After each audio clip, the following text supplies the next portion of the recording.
Efectivamente, hay que remontarse al año 1999, que es el año en el que la Unión Europea aprueba una directiva que pretende regular el trabajo temporal con el objetivo de dotar a los trabajadores temporales de una serie de derechos y, sobre todo, para protegerlos de la precariedad laboral. Esa fecha que se puso a los Estados para que, en un margen razonable, pudieran legislar y adaptar a su normativa interna las soluciones para evitar esa precariedad, era el 10 de julio del 2001. Estamos en el 2025 y España no ha transpuesto esta directiva. Estamos hablando de que llevamos un retraso de casi 24 años en transponer esta directiva. España tiene un bagaje de no transposición de directivas importante. De hecho, en el último informe que yo consulté, era el tercer Estado de la Unión Europea que más expedientes abiertos tenía por no transposición de las directivas. Esta, en cualquier caso, es un incumplimiento especialmente vergonzante por el número de tiempo del retraso, casi 25 años, y por el número de personas afectadas por el retraso, que a nivel nacional, desde luego, estamos hablando de cientos de miles de personas. Y ponemos en contexto el retraso producido con el número de personas que están afectadas por ese retraso, la verdad es que estamos hablando de un problema que debería avergonzarnos como Estado social y democrático de derecho. Y esto no es algo que valore yo personalmente o que sea una idea que determinado colectivo de juristas o académicos saquemos. Es que la Comisión Europea ha abierto a España varios expedientes sancionadores por esta materia. Desde el año 2014, varios, por incumplimiento de la cláusula 4 de esa directiva, que implica una discriminación de trato de los temporales respecto de los fijos, y por el incumplimiento de la cláusula 5 de esa misma directiva en lo que se refiere al abuso de la contratación temporal, que es cuando se recurre a la contratación temporal, pero para cubrir necesidades permanentes y estructurales, y eso se prolonga en el tiempo. En ningún caso se puede decir que sí se ha cumplido por parte de España, al menos en parte, porque se aprobó la Ley 2021. Eso no es así. La Ley 2021 no define lo que es el abuso de la contratación temporal y, sobre todo, la Ley 2021 no establece una sanción y una compensación a esos trabajadores temporales que han sufrido la precariedad laboral. Y esto no es algo que diga yo, esto es algo que dice el Tribunal de Justicia de la Unión Europea. En el año 2024, al menos en dos sentencias, una de febrero y otra de junio del 2024, literalmente el Tribunal de Justicia de la Unión Europea manifestó que estos procesos selectivos de la Ley 2021 no sirven para cumplir con la normativa europea que regula el abuso de la contratación temporal, y es que esa concreta indemnización no sirve, no respeta la normativa europea. Por lo tanto, tenemos un panorama en el que la directiva no está transpuesta y, además de no estar transpuesta, hemos usado una herramienta que es fallida, que no es adecuada. El perjuicio es la precariedad laboral. Y parece ser que lo vemos muy claro en el sector privado, porque en el sector privado esta directiva del año 99 sí se ha transpuesto, pero sin embargo no se quiere ver respecto de las administraciones públicas. Y la precariedad que sufre un trabajador temporal en el sector privado y la que sufre en el sector público es la misma. Eso es precariedad y eso es un daño. Y lo están sufriendo miles de personas a nivel estatal, cientos de miles de personas. Y la causa es la ausencia de transposición correcta de la directiva. Y, por lo tanto, existe una responsabilidad clara del organigrama institucional español que ha hecho caso omiso de toda esta normativa y de la jurisprudencia del Tribunal de Justicia de la Unión Europea.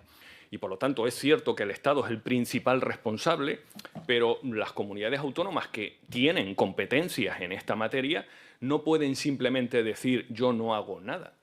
La mejor solución, la correcta, es legislar. La correcta es transponer la directiva. Bien es cierto que no de cualquier manera, para que no nos pase lo de la Ley 2021 y que luego el TJUE venga a decirnos esta no nos vale. O sea, no nos basta, no sirve que se apruebe una ley que entre en vigor el 1 de enero del 2026 y que se aplique de ahí hacia el futuro, olvidándonos del colectivo que lleva décadas en situación de abuso y al que se le va a decir no, esta ley entra en vigor este día y se aplica de aquí en adelante y los de atrás a esos los olvidamos. No puede ser esa situación. Aquí estamos hablando de abuso en la contratación temporal, tanto en el supuesto de un único nombramiento que se prolonga en el tiempo, como de sucesivos nombramientos diferentes que sumados suponen una prolongación en el tiempo. Hay que sancionar el abuso y hay que compensar al que ha sufrido la precariedad laboral. Léanse la directiva, pero lo que no puede ser es que usemos el comodín de la contratación temporal para cubrir nuestras necesidades estructurales y permanentes y mantener sine die con la espada de Damocles de la precariedad laboral a esas personas que al final van a ser los que estén dando esos servicios públicos, en educación, en sanidad, en administración de justicia. Eso no puede ser. No porque sea una cuestión criticable políticamente o éticamente, es que jurídicamente lo tenemos prohibido. Es que estamos hablando del incumplimiento de una obligación jurídica. Estamos incumpliendo el derecho. Y llevamos incumpliéndolo décadas. Y tenemos cientos de miles de afectados. Eso es intolerable en un Estado que quiere presumir de ser un Estado social y democrático de derecho. Las posibles soluciones son las denominadas fijeza o estabilización directa.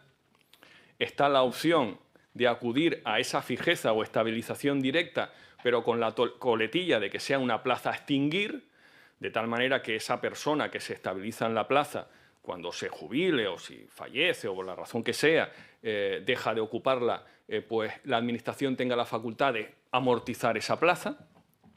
Está la opción de los procesos selectivos restringidos o los procesos restringidos o los procesos selectivos en los que se prime suficientemente a el empleado público temporal en situación de abuso y, por último, están las compensaciones económicas. Y la Ley 2021 nació con la promesa de ser la solución, pero tal y como luego se ha implantado, no ha sido la solución. Se ha pretendido vender que era un proceso extraordinario, excepcional, con el objetivo de estabilizar a estas personas, cuando realmente al final ha sido un proceso abierto en el que con los principios de igualdad todo el mundo ha sido baremado más o menos por igual y una de las razones más, uno de los postulados más contundentes en el que el TJUE reiteradamente, no con las sentencias del 24, desde hace mucho tiempo nos venía diciendo les decía el TJUE a los estados, ¿ustedes queréis usar los procesos selectivos para arreglar este problema? Lo podéis hacer, pero con una condición, que los que opten en esos procesos selectivos, el colectivo de empleados que esté en abuso, no esté en igualdad de condiciones que los optantes externos a esas plazas que no están en situación de abuso.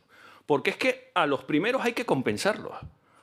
Y por lo tanto, si ideáis unos sistemas selectivos en el que se trate por igual al empleado público temporal en situación de abuso con un optante externo que no esté en situación de abuso a esa plaza, no sirve. La mesa. Y respecto de la inconstitucionalidad, se está haciendo un uso torticero de la Constitución. Se dice que el artículo 103 de la Constitución se intenta interpretar de la siguiente manera. Es que para ser funcionario fijo, con estabilidad, se tiene que hacer solo a través de un proceso de oposición o concurso-oposición con las reglas de igualdad, mérito y capacidad. Eso no es lo que dice la Constitución. La Constitución lo que dice es que la ley regulará el acceso a la función pública inspirándose en los principios de igualdad, mérito y capacidad. Y lo primero que quiero poner en relación aquí es que la Constitución no dice que ese acceso a la función pública con los principios de igualdad, mérito y capacidad sea solo para los fijos y que tengan estabilidad.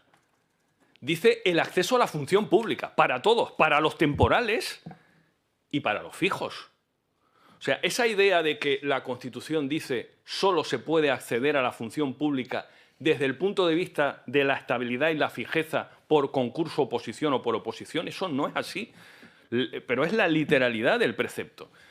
Porque los que lo interpretan de esa manera parece que ven perfectamente correcto y constitucional que un interino lleve 15 años, 20 años. Bueno, de hecho yo he conocido personas que han entrado en la función pública y se han jubilado de interino. Eso parece ser que no hay problema. Eso parece ser que es plenamente constitucional. Lo que es inconstitucional es que durante todo ese proceso el funcionario interino tenga estabilidad. Eso sí es inconstitucional. No, vamos a ver. Y no es inconstitucional por varias razones. Porque la Constitución no se acaba en el artículo 103. La Constitución tiene más artículos. Y hay numerosas sentencias del Tribunal Constitucional que cuando se analiza el derecho al trabajo, dice el Tribunal Constitucional que dentro de ese derecho al trabajo está el derecho del trabajador a la progresión y a la estabilidad en el empleo. Eso también es Constitución española. Lo que no podemos es decir, bueno, lo de la estabilidad en el empleo lo vamos a quitar de la ecuación y vamos a centrarnos en que lo de la igualdad, mérito y capacidad solamente es para los funcionarios de carrera que tienen esa estabilidad. Eso no lo dice la Constitución. Y por lo tanto, si lo que dice la Constitución es que la ley regulará ese acceso, teniendo en cuenta la igualdad, mérito y capacidad, legislen. Porque dentro de ese colectivo de interinos hay una amalgama de situaciones. Hay interinos que han aprobado una oposición, pero se han quedado sin plaza porque se han convocado menos plazas de las que tenían que convocarse. Esos interinos que se han quedado sin plaza pero han aprobado la oposición no tienen igualdad, mérito y capacidad, no lo han acreditado. O los interinos que han accedido a la temporalidad a través de un proceso selectivo que ha convocado la propia Administración, no para ser fijo, sino para ser temporal. Ese proceso selectivo que ha sido el que ha querido la Administración, ¿no vale? Es que los interinos que llevan 10, 15, 20 años ejerciendo sus funciones, no puede considerarse que hay una acreditación del mérito y la capacidad para hacer lo que están haciendo desde hace 10, 15, 20 años. Por lo tanto, no interpretemos, por favor, la igualdad, mérito y la capacidad como igual a oposición y que lo que dice la Constitución solamente es predicable para el funcionario fijo estabilizado. Eso no es así. Y tan constitucional es el 103 como el 35, que habla del derecho al trabajo, con el contenido de la necesidad de la estabilización. Vigente, ya está aprobado, nadie ha recurrido, se está aplicando, que es el artículo 87 de la Ley 40/2015 del régimen jurídico del sector público. Este artículo 87 establece que cuando se transforman entidades integrantes del sector público, se producirá y leo literalmente, con la integración de quienes hasta ese momento vinieran ejerciendo funciones reservadas a funcionarios públicos sin serlo, que podrá realizarse con la condición de a extinguir, que es una de las soluciones propuestas de la fijeza con que la plaza tenga la posibilidad de la Administración de que posteriormente se pueda amortizar. Eso ya está aprobado. Ya es una norma jurídica vigente. No entiendo por qué el trasladarlo eso a otros sectores pueda suponer una grave crisis constitucional, parece que pretende hacer verse, cuando esto ya está vigente y se está aplicando en algunos sectores. Pero evidentemente, creo que de lo que decía Guillem, aquí estamos hablando de un problema humano y personal también. Son cientos de miles de personas en toda España, son miles de personas en Cataluña. Son los que se encargan de los servicios públicos, de educación, sanidad, administración de justicia. En el engranaje del Estado social y democrático de derecho, una pieza esencial de ese engranaje para que funcione es esta gente. Esa era la gente que recibían aplausos en la pandemia y que igual lo que están pidiendo son menos aplausos, pero una regulación más justa. Y la verdad, me gustaría que el Parlamento de Cataluña tome la iniciativa y sea el primer Parlamento que por fin decida transponer esta directiva e intentar acabar con este problema. Muchas gracias.